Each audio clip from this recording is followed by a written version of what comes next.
Although Noni has been used for thousands of years in French Polynesia, only in the last decade has it been available to consumers everywhere.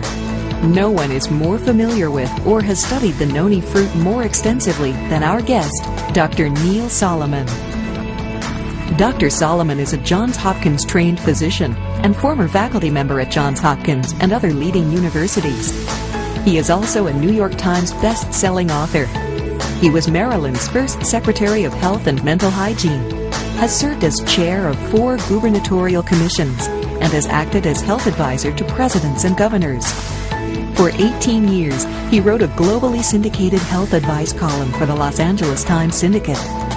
Currently, Dr. Solomon works as a global nutritional consultant, serving corporations and non-government organizations of the United Nations, such as the International Council of Caring Communities and the Communications Coordination Committee of the United Nations.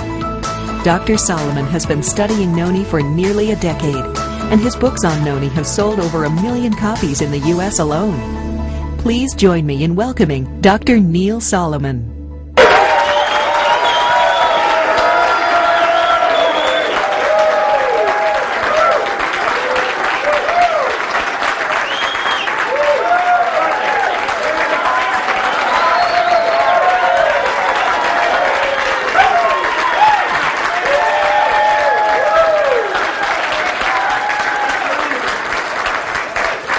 Thank you very, very much.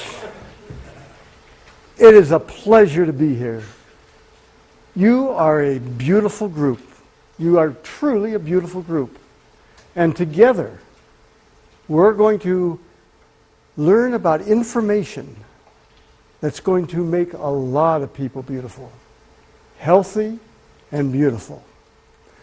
I'm going to start this lecture with 21 reasons why you should drink Noni every day.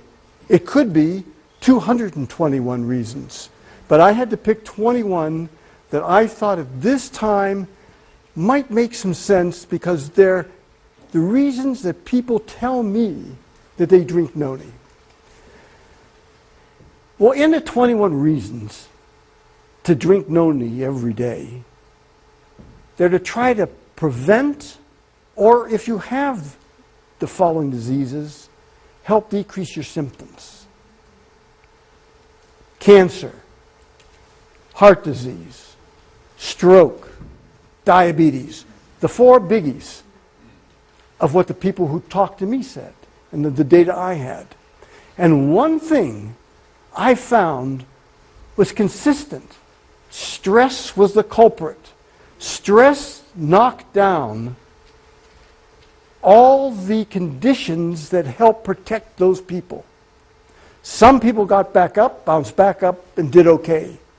Others didn't. But it seemed that the Tahitian Noni juice in some way helped the majority of the people. What is Noni? Well, you all know what Noni is. You can see it there on the screen, up on the left-hand corner. As you know, it's really an ugly smelling fruit. It tastes worse. I would never drink it. I would never drink Noni juice the way it comes out of the Noni plant. I couldn't tolerate it. But that's what Noni was. But the reason they tolerated it to people, it helped them. So the people primarily of Southeast Asia and the Pacific Coast area and the Pacific Rim area, they felt that Noni helped them, and so they passed it on from generation to generation.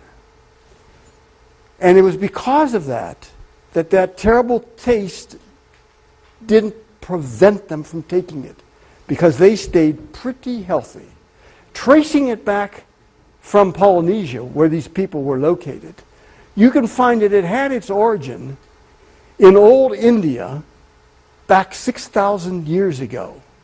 And there it was known because it increased longevity. But it not only increased longevity, it not only made people live, that they believe longer, but they lived healthier longer, and that's the name of the game. The name of the game is to live healthier, because if you just live longer and aren't healthy, that's no good. And if you go to the Sanskrit writings, you'll find in those writings, the quotes, marvelous, healthful properties. Noni. It has marvelous, healthful properties.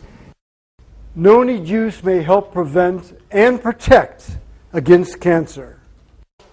There has been research done on Noni, and the research shows that it may prevent and it may protect against cancer. Then Dr. Myung Ying Wong from the University of Illinois Medical School started to study Noni. I said, what are you doing now? She said, I'm doing research. I do cancer research at the university. I said, how do you do your research? She said, well, what I do is I have animals and I give them cancer, and then I give them different drugs to see which ones will decrease the cancer and which ones will allow the animals to live longer. I said, I got a great idea. Throw some Noni in. Just throw some Noni in. Oh, she said, I can't do that. I said, why not? Do you use controls? She said, sure. I said, use it as a control. Use it as a control. Another form of a placebo. See what happens. She did it. And you know what she found? It helped as much as the drugs. I could go through all the work that was done on animals, but this probably summarizes better than any. Dr. Harazumi Kim, she had 15 mice. She gave them all that cancer I told you about. She didn't give any of them Noni. At the end of 16 days, every one of them died. 100% of them died. She had another group at the same time. And what she did to that group is she added Noni. And every one of them lived. Every one of them lived.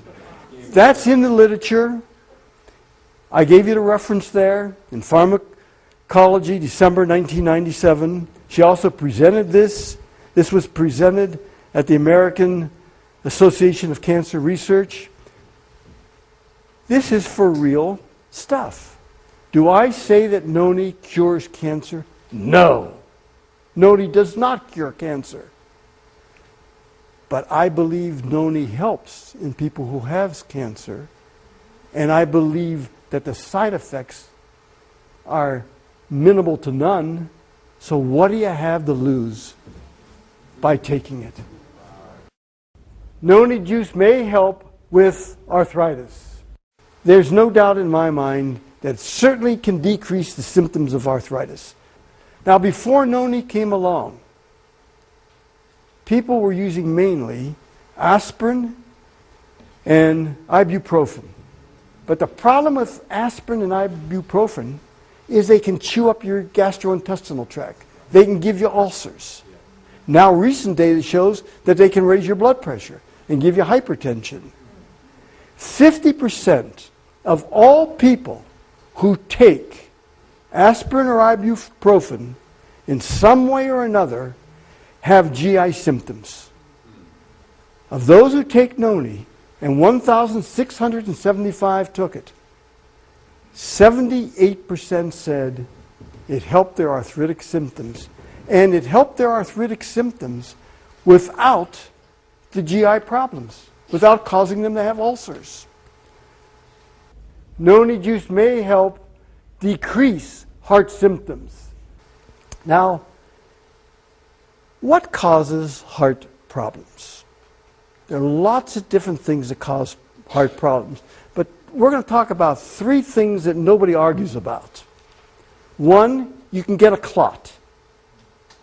The clot can block your coronary artery. If it blocks your coronary artery, nothing can get through. Blood can't get through, it has oxygen and nutrients, and so it's beyond the coronary artery. The other side of it, where there's no blood, that tissue dies. When that tissue dies, that's called a myocardial infarction. And that just means, infarction means death. Myocardium is the muscle of the heart, and that's what you have.